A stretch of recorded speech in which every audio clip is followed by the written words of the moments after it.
Very good morning to 5th standard students. நம்ம என்ன பார்த்துட்ருக்கோம்? மேக்ஸில் ஃப்ராக்ஷன்ஸ் பார்த்துட்ருக்கோம். லாஸ்ட் கிளாஸில் நம்ம என்னென்னலாம் பார்த்தோம்? வெரி குட், ஃபிகர் கொடுத்து ஷேடட் ஃப்ராக்ஷன் ஃபைண்ட் அவுட் பண்ணணும். அதே அந்த ஃபிகரில் 2 கலர்ஸ் ஷேட் பண்ணியிருந்தாங்கன்னா அந்த 2 கலர்ஸுக்கும் தனித்தனியாக ஷேடட் ஃப்ராக்ஷன் ஃபைண்ட் அவுட் பண்ணி அதெல்லாம் என்ன பண்ணோம்? கம்பேர் பண்ணோம். எப்படி கம்பேர் பண்ணோம்? அந்த 2 ஃப்ராக்ஷனும் ஸ்மாலராக இருந்துச்சுன்னா லெஸ் தென் சிம்பிள் போட்டோம், கிரேட்டராக இருந்துச்சுன்னா கிரேட்டர் தென் சிம்பிள் போட்டு அந்த ஃப்ராக்ஷன்ஸை நம்ம கம்பேர் பண்ணணும். ஓகே ஸ்டூடெண்ட்ஸ், இதெல்லாம் நம்ம லாஸ்ட் கிளாஸில் பார்த்துட்டோம். இப்போ அதோட கண்டினியூவேஷன் தான் நம்ம எல்லாமே பார்க்க போகிறோம். நான் இதெல்லாம் ஜஸ்ட் ரீகால் பண்ணி சொல்கிறேன். நீங்கள் ரொம்ப இன்ட்ரெஸ்டிங்காக இதை ஸ்கிப் பண்ணாமல் கவனிங்க. இந்த டாபிக் ரொம்ப இன்ட்ரெஸ்டிங்காக இருக்கும், ரொம்ப ஈஸியாக இருக்கும். ஏன்னா இதெல்லாம் நீங்கள் ஆல்ரெடி இதுக்கு முன்னாடி முடித்த கிளாஸஸ் ஸ்டாண்டர்ட்ஸ் எல்லாத்துலேயுமே பார்த்துருக்கீங்க. 3rd ஸ்டாண்டர்ட் 4th ஸ்டாண்டர்ட்ஸ்லேயே நீங்கள் இந்த சம்ஸ் எல்லாமே ரொம்ப நல்லா படிச்சிருக்கீங்க. இப்போ நம்ம திரும்ப அதை என்ன தான் பண்ணுறோம்? ரீகால் பண்ணிட்டு தான் வந்துட்டுருக்கோம்.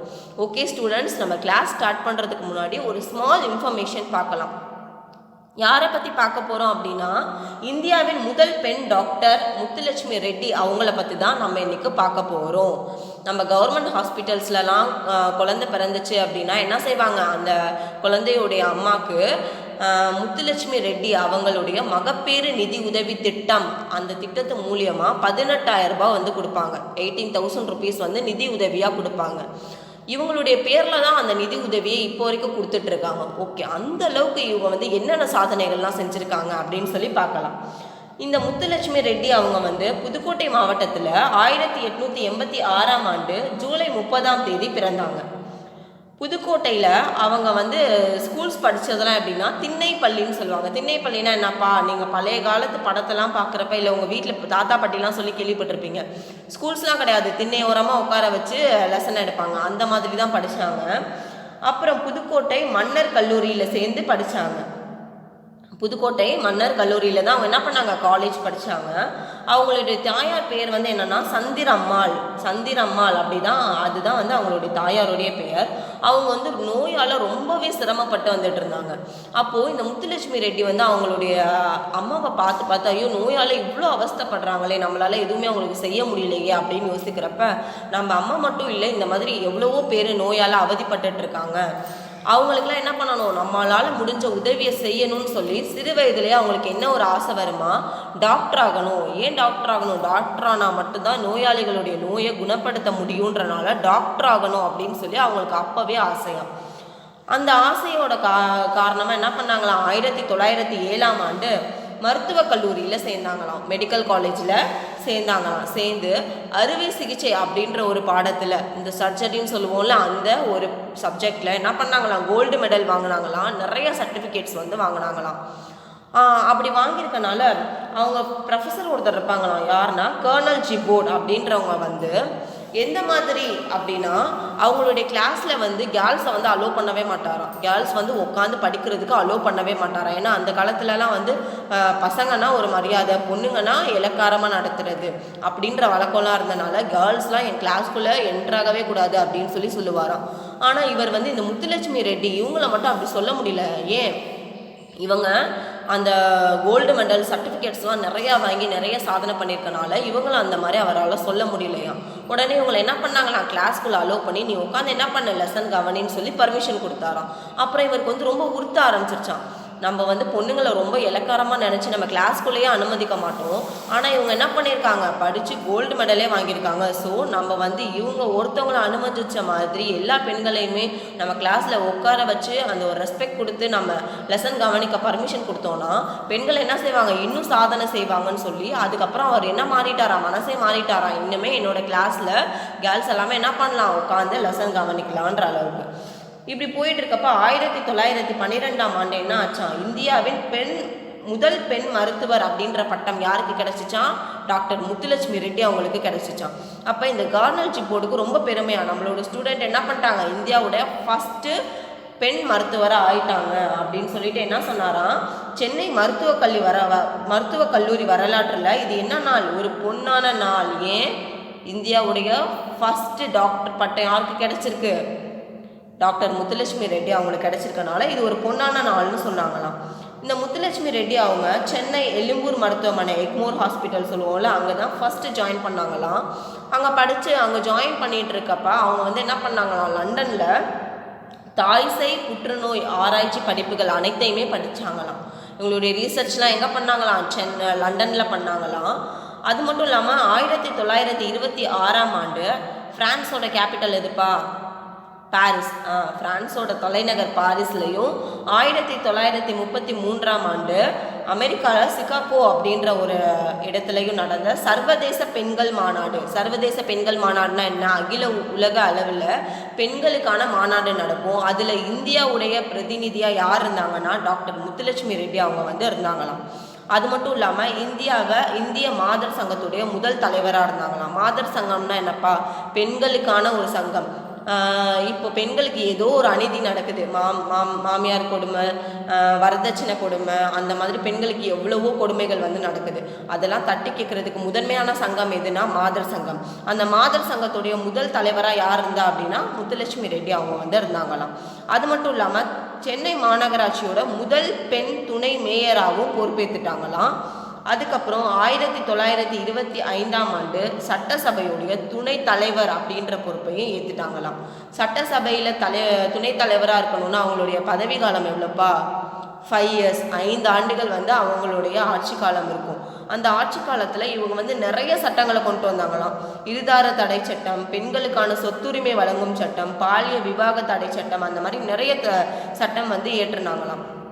இதெல்லாம் எதுக்கு ஏற்றுனாங்க, இருதார தடை சட்டம்னா என்ன, அப்போல்லாம் வந்து ஒருத்தருக்கு ஒரு மேரேஜ் கிடையாது, 2 மேரேஜ் 3 மேரேஜ்னு பண்ணி பெண்களோட வாழ்க்கையே வீணாக்குனாங்க. அதுக்கெல்லாம் தடை கொண்டு வரணும்னு அந்த இருதார தடை சட்டம் கொண்டு வந்தாங்களாம். அடுத்து பெண்களுக்கான சொத்துரிமை வழங்கும் சட்டம். அப்போல்லாம் வந்து சொத்தை பங்கு பிரித்தா பசங்களுக்கு மட்டும்தான், ஆண் பிள்ளைகளுக்கு மட்டும்தான் சொத்து வந்து கிடைக்கும், ஏன்னா அவங்க தான் வாரிசு.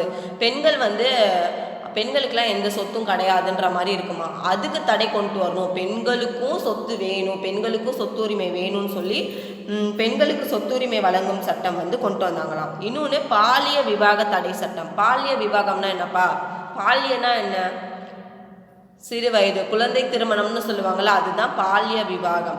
குழந்தை அப்போல்லாம் வந்து சின்ன பிள்ளைங்களை 10 வயசு 15 வயசுலேயே கல்யாணம் பண்ணி கொடுத்துருவாங்களாம். அந்த மாதிரிலாம் பண்ணக்கூடாதுன்னு சொல்லி பாலிய விவாக தடை சட்டமும் வந்து கொண்டு வந்தாங்களாம். இவங்களுடைய சர்வீஸ் பீரியடில் இவ்வளோ தடை சட்டங்கள் வந்து கொண்டு வந்தாங்களாம்.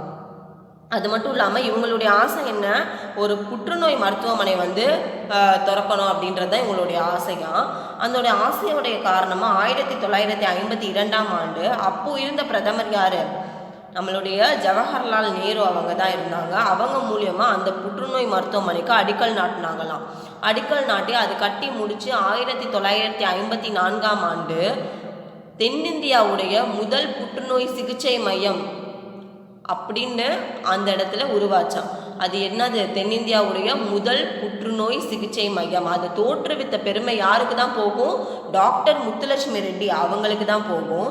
இவங்க செஞ்ச இவ்வளோ நல்ல விஷயங்கள், இவ்வளோ சட்டங்கள், இதெல்லாம் பாராட்டுற விதமாக 1956ஆம் ஆண்டு மத்திய அரசு இவங்களுக்கு பத்மபூஷன் அப்படின்ற விருது கொடுத்து சிறப்பிச்சிச்சான். என்ன பண்ணுச்சான், சென்ட்ரல் கவர்மெண்ட் வந்து பத்மபூஷன் அப்படின்ற விருதை 1956ஆம் ஆண்டு டாக்டர் முத்துலட்சுமி ரெட்டி அவங்களுக்கு கொடுத்து சிறப்பிச்சிச்சான். அதுக்கப்புறம் 1968ஆம் ஆண்டு தன்னுடைய 81வது வயதில் டாக்டர் முத்துலட்சுமி ரெட்டி அவங்க என்ன பண்ணிட்டாங்க, காலமாக்கிட்டாங்க, இறந்துட்டாங்க. ஆனாலும் டாக்டர் முத்துலட்சுமி ரெட்டி அவங்களுடைய சாதனைகளை போற்றும் விதமாக இப்போது நம்மளுடைய இந்த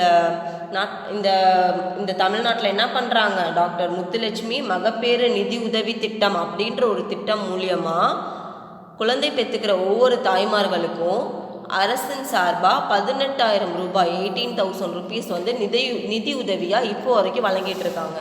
அது மட்டும் இல்லாமல் டாக்டர் முத்துலட்சுமி ரெட்டியுடைய பிறந்த நாளான ஜூலை 30ஆம் தேதி மருத்துவமனை தினமாக கொண்டாடுறாங்க. என்ன தினமாக கொண்டாடுறாங்க, மருத்துவமனை தினமாக கொண்டாடுறாங்க. இதே மாதிரி பெண்களால் சாதிக்க முடியாதுன்றது எதுவுமே இல்லை ஸ்டூடெண்ட்ஸ். பெண்களால் சாதிக்க முடிகிறதுக்கு ஏகப்பட்டது இருக்குது. அதுக்கு ஒரு சிறந்த முன்னுதாரணமாக திகழ்ந்தது யார் அப்படின்னா டாக்டர் முத்துலட்சுமி ரெட்டி அவங்க. ஓகே ஸ்டூடெண்ட்ஸ், டாக்டர் முத்துலட்சுமி ரெட்டியை பற்றி இன்றைக்கி நம்ம நல்ல இன்ஃபர்மேஷன்ஸ் நிறையவே பார்த்தோம். இது எல்லாத்தையுமே நீங்கள் கலெக்ட் பண்ணி நோட் பண்ணி வச்சுக்கோங்க. இப்போ நம்ம என்ன பண்ணலாம், லெசனுக்குள்ளே போகலாமா, லெசன் பார்க்கலாமா. நம்ம லாஸ்ட் கிளாஸில் என்ன பார்த்தோம், ஃப்ராக்ஷன்ஸை எப்படி கம்பேர் பண்ணுறது, கிரேட்டர் ஃப்ராக்ஷன் ஸ்மாலர் ஃப்ராக்ஷனை எப்படி கம்பேர் பண்ணுறதுன்னு பார்த்தோம். அதுக்கு நம்ம என்னென்ன சிம்பிள்ஸ்லாம் யூஸ் பண்ணோம், கிரேட்டர் தென், லெஸ் தென் எல்லாமே யூஸ் பண்ணோம்.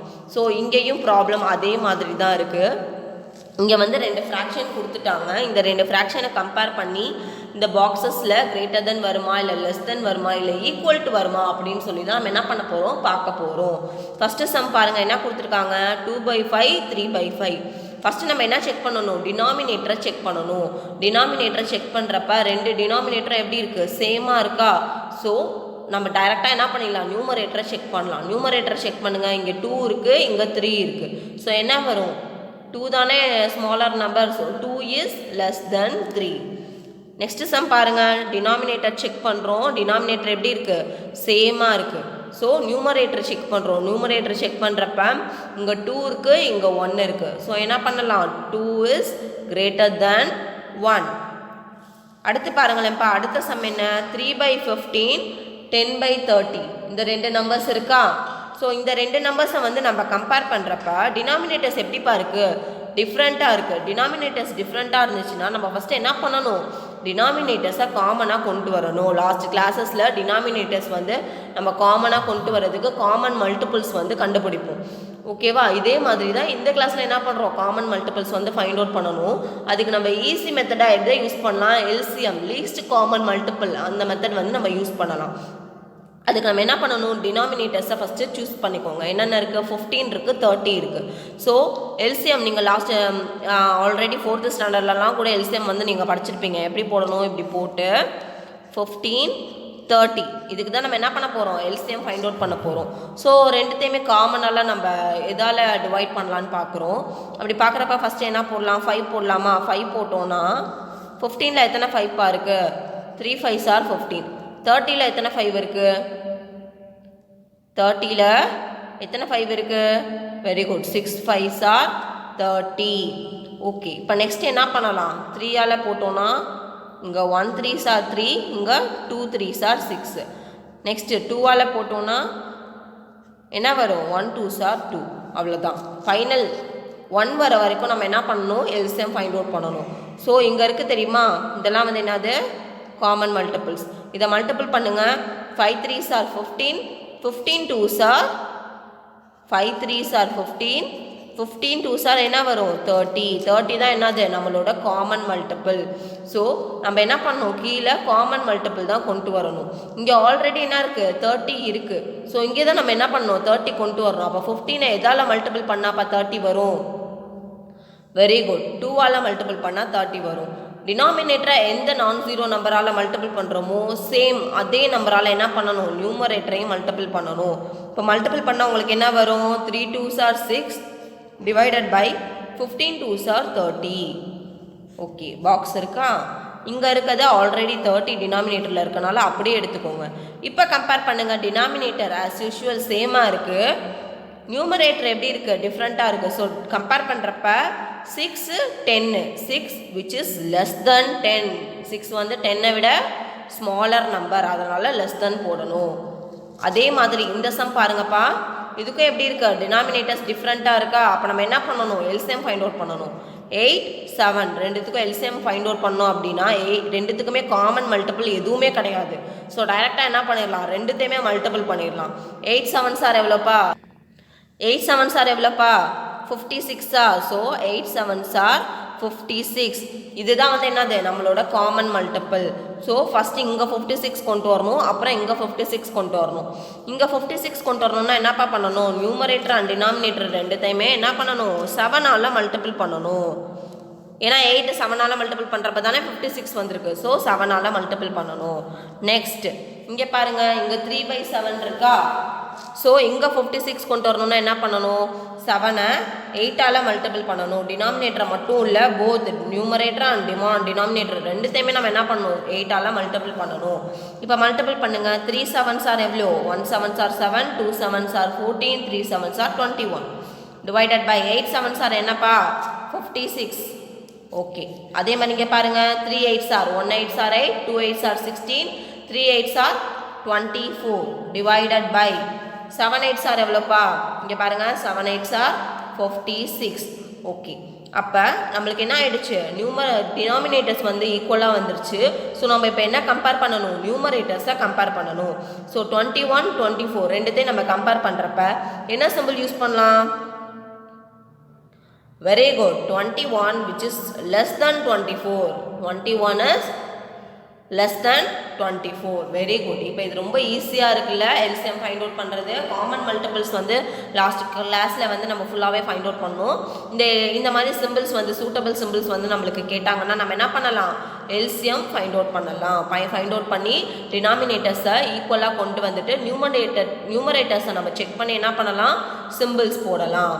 ஓகே ஸ்டூடெண்ட்ஸ், இப்போ நம்ம நெக்ஸ்ட் என்ன பார்க்கலாம்? நெக்ஸ்ட் பாருங்களேன், அதே மாதிரி இன்னொரு சம் பார்க்கலாமா? நல்லா கவனிங்க ஸ்டூடெண்ட்ஸ். இப்போ முன்னாடி பார்த்தோம்ல அதே மாதிரி தான் சம், அதே மாதிரி தான் இந்த சம்மும். இந்த சம் வந்து நான் ஒர்க் அவுட் பண்ணி காட்டுறேன் ஸ்டூடெண்ட்ஸ். நல்லா கவனிச்சுக்கோங்க. கவனிச்சுட்டு அதே மாடலில் இங்கே 2 சம்ஸ் கொடுத்துருக்கேன்ல, நீங்கள் கையில் வந்து நோட் பென்சில் எடுத்துக்கோங்க. எடுத்து இந்த 2 சம்மையுமே என்ன பண்ணிக்கோங்க? நோட் பண்ணிக்கோங்க. நோட் பண்ணிட்டீங்கன்னா நான் இங்கே மேலே சொல்கிறேன்ல அதே மாதிரி மாடலில் நீங்கள் போட்டு ஒர்க் அவுட் பண்ணி பார்க்கலாம். வீட்டில் அதை ஒர்க் அவுட் பண்ணி பாருங்கள் ஸ்டூடெண்ட்ஸ். இப்போ நம்ம பார்க்கலாமா? பாருங்கள், டினாமினேட்டர்ஸ் எப்படி இருக்குது? டிஃப்ரெண்ட்டாக இருக்கா? டிஃப்ரெண்ட்டாக இருந்தால் நம்ம என்ன பண்ணுவோம்? எல்சிஎம் ஃபைண்ட் அவுட் பண்ணுவோம். அப்படி எல்சிஎம் ஃபைண்ட் அவுட் பண்ணோன்னா 7க்கும் 11க்கும் காமன் மல்டிபிள்ஸ் எதுவுமே இல்லை. ஸோ என்ன பண்ணணும்? 7 11s ஆர் 77. இதுதான் நம்மளுக்கு என்னது? Common multiple, common denominator. So இங்கே வந்து நம்ம என்ன பண்ணணும்? 77 வரணும்னா 11ஆல் மல்டிபிள் பண்ணுமா? பண்ணுங்க. போத் நியூமரேட்டர் அண்ட் டினாமினேட்டரை 11ஆல் மல்டிபிள் பண்ணுங்க. அண்ட் இங்கே வந்து 77 வரணும்னா என்ன பண்ணணும்? 7ஆல் மல்டிபிள் பண்ணுமா? போத் நியூமரேட்டர் அண்ட் டினாமினேட்டரை என்ன பண்ணுங்க? 7ஆல் மல்டிபிள் பண்ணுங்க. ஸோ 4 11s ஆர் என்னப்பா வரும்? 4 11s ஆர் மல்டிபிள் பண்ணி பாருங்கள். 11 4ஆல் மல்டிபிள் பண்ணிங்கன்னா 1 4s ஆர் 4, 1 4s ஆர் 4 என்ன வருது? 44. 44 டிவைடட் பை 7 11s ஆர் என்ன? இங்கே போட்டிருக்கோம்ல 77. தென் 4 7s ஆர் என்னப்பா? 1 7s are 7, 2 7s are 14, 3 7s are 21, 4 7s are 28 divided by 7 11s are என்ன? 77. இப்போ பாருங்கள் டினாமினேட்டர்ஸ் எப்படி வந்திருக்கு? ஈக்குவலாக வந்திருக்கு. நியூமரேட்டர்ஸை தான் நம்ம என்ன பண்ணுறோம்? செக் பண்ணுறோம். அப்படி பண்ணுறப்ப என்ன சிம்பிள் போடணும்? இங்கே 44 which is greater than 28. அப்போ என்ன சிம்பிள் போடணும்? greater than சிம்பிள் போடணும். இந்த சம்ஸ்லாம் உங்களுக்கு நல்லா புரிஞ்சிருக்கும். நல்லா நீங்கள் கவனிச்சிருக்கீங்க. ஸோ அதே மெத்தட் பேஸ் பண்ணி இந்த 2 சம்ஸ் நோட் பண்ணிட்டீங்களா? 3/7 5/9. அடுத்த சம் என்ன? 4/11 1/5. இந்த 2 சம்மையும் நல்லா நோட் பண்ணிக்கோங்க. ஃபஸ்ட்டு இதுக்கு எல்சிஎம் ஃபைண்ட் அவுட் பண்ணி காமன் டினாமினேட்டர்ஸ் நீங்கள் ஃபைண்ட் அவுட் பண்ணதுக்கு அப்புறமேட்டு நியூமரேட்டர்ஸை கம்பேர் பண்ணி சிம்பிள் போடணும். சேம் அதே தான் இந்த சம்முக்கும். இதை நீங்கள் வீட்டில் ஒர்க் அவுட் பண்ணி பாருங்கள் ஸ்டூடெண்ட்ஸ். கவனிச்சா மட்டும் போதாது, ஒர்க் அவுட் பண்ணால் மட்டும்தான் உங்களுக்கு நல்லா புரியும். ஓகேவா? நம்ம இப்போ என்ன பண்ணலாம்? நெக்ஸ்ட்டு சம் பார்க்கலாமா? ஓகே ஸ்டூடெண்ட்ஸ், இப்போ நம்ம நெக்ஸ்ட் என்ன பார்க்க போகிறோம்? இது நீங்கள் ஆல்ரெடி 3rd ஸ்டாண்டர்ட்லேயே படிச்சிருக்கீங்க, 4th ஸ்டாண்டர்ட்லேயே நல்லாவே படிச்சிருக்கீங்க. இப்போ 5th ஸ்டாண்டர்ட்லேயே நீங்கள் படிக்கிறீங்க. என்னது? Fraction addition. என்ன ஃப்ராக்ஷன்ஸ் அடிஷன் பார்க்க போகிறோம்? Like fractions. லைக் ஃப்ராக்ஷன்ஸ்னால் என்னப்பா? Very good. டினாமினேட்டர்ஸ் எப்படி இருக்கும்? ஈக்குவலாக இருக்கும். டினாமினேட்டர்ஸ் எல்லாமே சேமாக இருக்கும், லைக்லியாக இருக்கும். அதுதான் என்னது? Like fractions. ஸோ லைக் ஃப்ராக்ஷன்ஸ்லாம் வந்து எப்படி நம்ம ஆட் பண்ணுறதுன்னு தான் இப்போ பார்க்க போகிறோம். ஃபஸ்ட்டு சம் பாருங்கள். 3/7 + 1/7. ஸ்டூடெண்ட்ஸ் நீங்கள் கவனிக்கிறப்ப கையில் ஒரு நோட் பென்சில் எடுத்துக்கோங்க. நான் சம்ஸ் உங்களுக்கு சொல்லிவிட்டு ஹோம்ஒர்க்கும் நான் என்ன பண்ணுவேன்? சம் கொடுப்பேன். நீங்கள் இதை கவனிச்சா மட்டும் பத்தாது, வீட்டில் நீங்கள் என்ன பண்ணணும்? நல்லா ப்ரிப்பேர் பண்ணி ஒர்க் அவுட் பண்ணி பார்த்தா மட்டும்தான் உங்களுக்கு நல்லா புரியும். அதனால் கையில் ஒரு நோட் பென்சில் வச்சுக்கோங்க. இப்போ இந்த சம் பாருங்கள், என்ன கொடுத்துருக்காங்க? 3/7 + 1/7. டினாமினேட்டர்ஸ் எப்படி இருக்குது? சேமாக இருக்கா? சேமாக இருந்தால் என்ன பண்ணணும்? காமனாக அதை எடுத்துக்கணும். டினாமினேட்டர் சேமாக இருந்தால் என்ன பண்ணணும்? காமனாக எடுத்துக்கணும். அப்போ மேலே நியூமரேட்டர்ஸ் என்னப்பா இருக்குது? 3 + 1 இருக்கா? அதை எப்படி சேர்த்து எழுதிக்கோங்க. இப்போ என்ன பண்ணியிருக்கோம்? கொடுத்துருக்க சம்மில் டினாமினேட்டர் சேமாக இருக்கனால காமனாக 7 எடுத்துருக்கோம். நியூமரேட்டர்ஸில் 3 + 1 இருக்குது. அதை எப்படி போட்டிருக்கோம்? 3 + 1ன்னு போட்டிருக்கோம். இப்போ ஆட் பண்ணுங்கள். 3 + 1 என்னப்பா? 4. டினாமினேட்டர் என்ன இருக்குது 7. அவ்வளோதான் ஆன்சர். எவ்வளோ ஈஸியாக இருக்குது பாருங்கள். அதே மாதிரி இங்கே என்ன கொடுத்துருக்காங்க 3 ஃப்ராக்ஷன் கொடுத்துருக்காங்க. 3 ஃப்ராக்ஷன் கொடுத்தா எப்படி ஃபைண்ட் அவுட் பண்ணணும்? இங்கே பாருங்கள் டினாமினேட்டர்ஸ் எப்படி இருக்குது சேமாக இருக்கா. அப்போ என்ன பண்ணணும் காமனாக 8ன்னு சொல்லி டினாமினேட்டர் எடுத்துக்கணும். ஏன்னா 3 ஃப்ராக்ஷன்லையுமே 8 எப்படி இருக்குது காமனாக இருக்குது. அதனால் காமனாக 8 டினாமினேட்டர் எடுத்துக்கோங்க. நியூமரேட்டர்ஸில் என்னென்ன நம்பர் கொடுத்துருக்காங்களோ அதை அப்படியே ஆட் பண்ணி எடுங்க. 1 + 3 + 2. இந்த ஸ்டெப் புரியுதாப்பா? கொடுத்துருக்க ஃப்ராக்ஷனில் டினாமினேட்டர்ஸ் காமனாக இருக்கனால காமனாக 8 எடுத்திருக்கோம். மேலே நியூமரேட்டர்ஸில் இருக்கிறது எல்லாமே ப்ளஸ் சிம்பிள் போட்டு சேர்த்து எழுதியிருக்கோம். சப்போஸ் டினாமினேட்டர்ஸ் டிஃப்ரெண்ட்டாக இருந்துச்சுன்னா என்ன பண்ணணும் ஆட் பண்ணுறதுக்கு முன்னாடி நம்ம ஃப்ராக்ஷன்ஸ் கம்பேர் பண்ணுறப்ப எல்சிஎம் ஃபைண்ட் அவுட் பண்ணிவிட்டு கம்பேர் பண்ணோம்ல, டினாமினேட்டர்ஸை ஈக்குவலாக கொண்டு வந்துட்டு கம்பேர் பண்ணோம்ல, அதே மாதிரி ஆட் பண்ணுறதுக்கு முன்னாடி என்ன பண்ணணும் எல்சிஎம் ஃபைண்ட் அவுட் பண்ணி டினாமினேட்டர்ஸை ஈக்குவலாக கொண்டு வந்துட்டு தான் ஆட் பண்ணணும். பட் இங்கே நம்மளுக்கு எல்லாமே லைக் ஃப்ராக்ஷன்ஸாக இருக்கனால ஆல்ரெடி எப்படி இருக்கும் டினாமினேட்டர்ஸ் எல்லாமே ஈக்குவலாக தான் இருக்கும். ஸோ இங்கே பாருங்களேன் இந்த சம்மில் இப்போ இப்படி எடுத்தாச்சு. இப்போ காமனாக 8 ஓகே. நியூமரேட்டர்ஸில் இருக்க நம்பர்ஸ்லாம் ஆட் பண்ணுங்கள். 1 + 3 4 4 + 2 6. ஸோ ஆன்சர் என்னப்பா 6 / 8. Very good. அடுத்து இங்கே பாருங்கள் ஆட். எந்த 2 ஃப்ராக்ஷன்ஸ் ஆட் பண்ணணும் 2/6 4/6. இது ரெண்டுத்தையுமே ஆட் பண்ணணும். ஃபஸ்ட் இப்படி போட்டுக்கோங்க 2/6 + 4/6. இது ரெண்டுத்தை தான் என்ன பண்ணுறோம் ஆட் பண்ணுறோம். டினாமினேட்டர்ஸ் எப்படி இருக்குது ஈக்குவலாக இருக்கா. ஸோ காமனாக 6 எடுத்துக்கிட்டோம். நியூமரேட்டர்ஸில் என்ன இருக்குது 2 + 4. ஸோ 2 + 4 போட்டுக்கிட்டோம். இப்போ ஆட் பண்ணுங்கள் 2 + 4 என்னப்பா 6 / 6. பாருங்களேன் இதை என்ன பண்ணலாம் நம்ம கேன்சல் பண்ணலாமா. நியூமரேட்டரும் 6 இருக்குது டினாமினேட்டரும் 6 இருக்குது. கேன்சல் பண்ணால் என்ன ஆகும் 1 6 are 6 1 6 are 6. ஆன்சர் வந்து 1. ஆன்சர் என்ன 1. ஓகே ஸ்டூடெண்ட்ஸ், இந்த சம் உங்களுக்கு நல்லா புரிஞ்சிருக்கும். கையில் நோட் பென்சில் வச்சுக்கோங்க. இப்போ என்ன பண்ணுங்கள் இந்த சம்மை ஹோம்ஒர்க்கு நோட் பண்ணிக்கோங்க. இந்த 2 சம் தான் கொடுத்துருக்கேன் பாருங்கள். இந்த 2 சம்மை என்ன பண்ணுங்கள் ஆட் த ஃபாலோயிங்னு இருக்குல்ல, இந்த 2 சம்மையும் ஹோம்ஒர்க்கு நோட் பண்ணிக்கோங்க. 1/5 + 3/5. நெக்ஸ்ட்டு 3/10 + 5/10 + 2/10. நான் இப்போ லெசன் எடுத்தேன்ல அந்த ஒரு சம்ஸ்லாம் எடுத்தேன்ல அதே ப்ரொசீஜர் தான், அதே மெத்தடு தான். இது ரெண்டுத்தையும் நீங்கள் என்ன பண்ணணும் வீட்டில் ஒர்க் அவுட் பண்ணி பார்க்கணும். நோட் பண்ணிட்டீங்களா ஸ்டூடெண்ட்ஸ்? ஓகே, நம்ம என்ன பண்ணலாம் ஒரு வேர்ட் ப்ராப்ளம் பார்க்கலாமா? பாருங்கள் என்ன கொடுத்துருக்காங்க. Mother gave 2/8 of guava to Meena. கோவானா என்னப்பா கொய்யாப்பழம் சொல்லுவீங்கள்ல, கொய்யாப்பழம் உங்களுக்குலாம் பிடிக்கும்ல, அதுதான். அது என்ன பண்ணுறாங்க மதர் வந்து மீனாக்கு 2/8 of கோவா கொடுத்துருக்காங்க. அப்படின்னா என்னப்பா மீனிங் 2/8 ofனா என்ன? டினாமினேட்டரில் என்ன இருக்கும் டோட்டல் பார்ட் இருக்குமா? அப்போ ஒரு கோவாவை மொத்தம் எத்தனை பார்ட் போட்டிருக்காங்க 8 பார்ட்ஸ் போட்டிருக்காங்க. கோவாவை மொத்தம் எத்தனை பார்ட்ஸ் போட்டிருக்காங்க 8 பார்ட்ஸ் போட்டிருக்காங்க. அதில் 2 பார்ட் யார் கொடுத்துருக்காங்க மீனா கொடுத்துருக்காங்க. நெக்ஸ்ட் பாருங்க and 3/8 of guava to Geetha. கீதாக்கு எத்தனை பார்ட் கொடுத்துருக்காங்க? வெரி குட், 8ல் 3 பார்ட் வந்து கீதா கொடுத்துருக்காங்க. இப்போ நம்மளுக்கு என்ன கொஸ்டின் கேட்குறாங்க how many parts of the guava. என்ன கேட்குறாங்க how many parts of the guava did she give them all together. அதாவது மதர் வந்து மீனாக்கு 2/8 of கோவா கொடுத்துருக்காங்க, கீதாக்கு 3/8 of கோவா கொடுத்துருக்காங்க. மொத்தம் 2 பேத்துக்கும் சேர்த்து அவங்க எவ்வளோ கோவா கொடுத்துருக்காங்கன்னு சொல்லி என்ன கேட்டிருக்காங்க கொஸ்டின் கேட்டிருக்காங்க. கொஸ்டின் நல்லா அண்டர்ஸ்டாண்ட் பண்ணிட்டீங்களா? இப்போ நம்ம ஆன்சர் பார்க்கலாம். டோட்டல் பார்ட்ஸ் ஆஃப் கோவா மொத்தம் எத்தனை பார்ட்ஸ் இருக்குது, கோவாவை எத்தனை பார்ட்டாக போட்டிருக்காங்க அப்படின்னு தெரியணும்னா நம்ம என்ன பார்க்கணும் டினாமினேட்டரை பார்க்கணும். மொத்தம் எத்தனை part 8 parts of guava. Each பார்ட்டை நம்ம எப்படி அதை ரெப்ரசன்ட் பண்ணலாம்? இப்போ ஒரு கோவா இருக்குது, அந்த கோவாவை என்ன பண்ணுறாங்க 8 பார்ட்ஸாக போடுறாங்க. 8 பார்ட்ஸ் இருக்கா? 8 பார்ட்ஸ் இருக்கா? இந்த 8 பார்ட்டில் ஒரு பார்ட்டை நம்ம எப்படி ரெப்ரசன்ட் பண்ணலாம் 1/8. 8ல் ஒரு பார்ட் புரியுதா? அப்போது 2/8 of part 2/8 of guava to Meena அப்படின்னா மீனாக்கு அதில் எத்தனை பார்ட் கொடுத்துருக்காங்க 2/8 அதாவது 8ல் 2 பங்கு. அதை எப்படிப்பா டினோட் பண்ணலாம், எப்படி நம்ம எழுதலாம், 1/8 + 1/8. அதாவது மொத்தம் 8 பீசஸில் 2 பீசஸ் யார் கொடுத்துருக்காங்க, மீனாக்கு. கீதாக்கு எத்தனை பீஸ் கொடுத்துருக்காங்க, 3/8னா என்ன, 3 பீஸா, 1/8 + 1/8 + 1/8. இந்த மாதிரி ரெப்ரசன்ட் பண்ணி நீங்கள் டோட்டல் கண்டுபிடிக்க இப்படியேவும் நீங்கள் ஆட் பண்ணலாம். இப்போ மொத்தம் எத்தனை 1/8 இருக்குது, 5 1/8 இருக்கா, அப்போ 5/8ன்னு டைரெக்டாக இப்படியும் ஆன்சர் போடலாம்.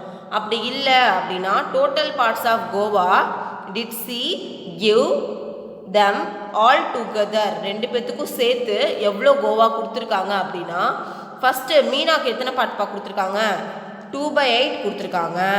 கீதாக்கு எத்தனை பார்ட்பா கொடுத்துருக்காங்க, 3/8 கொடுத்துருக்காங்க. 2 பேத்துக்கும் மொத்தம் ஆல் டுகெதர் 2 பேத்துக்கும் கொடுத்தது எவ்வளோன்னு தெரியணும்னா என்ன பண்ணணும், 2 பேத்து இதை என்ன பண்ணணும், ஆட் பண்ணணும்.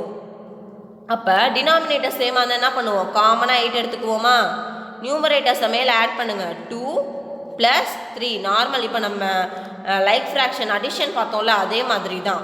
அப்போ என்ன வரும் ஆன்சர், 2/3னா என்னப்பா, 5 ÷ 8. இப்போ ஆன்சர் என்ன, 5/8. உங்களுக்கு புக்கில் பார்த்தீங்கன்னா ஈச் பார்ட் எப்படி ரெப்ரசன்ட் பண்ணியிருக்காங்கன்னு சொல்லி தனித்தனியாக ஒவ்வொரு பார்ட்டாக ஸ்ப்ளிட் பண்ணி ஆட் பண்ணி போட்டு காமிச்சிருப்பாங்க. நீங்கள் டைரெக்டாக இப்படியேவும் ஆட் பண்ணி ஆன்சர் கொண்டு வரலாம். உங்களுக்கு எது ஈஸியாக இருக்கோ அதை நீங்கள் ஃபாலோ பண்ணலாம். ஓகே ஸ்டூடெண்ட்ஸ், இந்த சம்ஸ்லாம் நீங்கள் ரொம்ப நல்லாவே கவனிச்சிங்க. இது என்ன பண்ணுங்கள், வீட்லேயும் நல்லா ப்ரிப்பேர் பண்ணி பாருங்கள். நம்ம நெக்ஸ்ட்டு இதோட கண்டினியூவேஷனில் வர எல்லா கிளாஸஸ்மே நம்ம என்ன பண்ணலாம், எல்லா சம்ஸுமே பார்க்கலாம். ஓகே ஸ்டூடெண்ட்ஸ், ரொம்ப இன்ட்ரெஸ்டிங்காக கவனிச்சிங்க. இன்றைக்கி நம்ம டாக்டர் முத்துலட்சுமி ரெட்டி அவங்கள பற்றி பார்த்த இன்ஃபர்மேஷனும் உங்களுக்கு ரொம்ப யூஸ்ஃபுல்லாக இருந்திருக்கும். இன்றைக்கி நம்ம பார்த்த சம்ஸ்